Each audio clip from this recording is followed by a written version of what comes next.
update ng bayan, maasahan anumang panahon.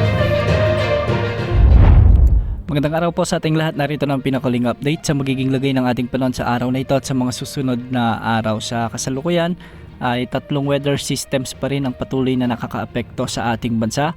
Ang shear line na magdadala ng maulap na kalangitan at mga pag-ulan na may mga kasamang pagkidlat pagkulog sa Cagayan, Isabela, Aurora at Quezon Province. Kaya ang mga lugar na ito ay pinapayon nating maging alerto sa banta ng mga biglaang pagbaha o pagguho ng lupa, lalo na kung may mga umiiral na katamtaman at minsan ay malalakas na pag-ulan. Samantala ang easterlies naman ang magdadala ng maulap na papawirin at kalat-kalat na pag-ulan at pagkidlat pagkulog sa Bicol Region, Eastern Visayas, Dinagat Islands, Surigao del Norte at sa may Surigao del Sur. Mag-ingat dahil posible rin ang banta ng mga flash floods at landslides, lalo na kung may mga umiiral na katamtaman at minsan ay malalakas ding pagbuhos ng ulan. Samantala ang amihan o northeast monsoon naman ang magdadala ng malamig na panahon, maulap na kalangitan na may mga mahihinang pag-ulan sa Metro Manila, Cordillera Administrative Region, sa nalalabing bahagi ng Cagayan Valley, nalalabing bahagi ng Calabarzon, Nueva Ecija at Bulacan.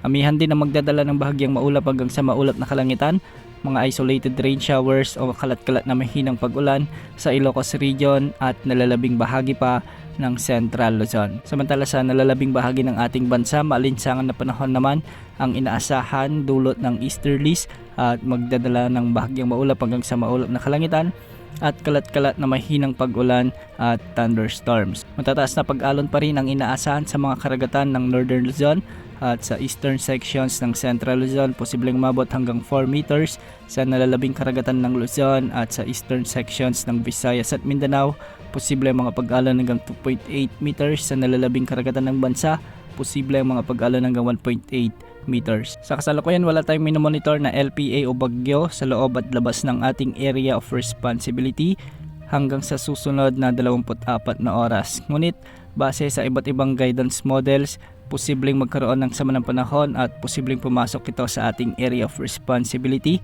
ngayong linggong ito, at kung sakaling lumakas ay tatawagin ito sa pangalang bagyong Ada. Base sa mga pagtataya, posible itong lumapit sa silangan ng Mindanao o Eastern Visayas at magdadala ng mga malalakas na pag-ulan sa mga lugar dito. Kung sakali man na hindi ito lumakas at maging LPA lamang, paghandaan pa rin dahil mga pag-ulan ang dala ng potensyal na sama ng panahon na ito.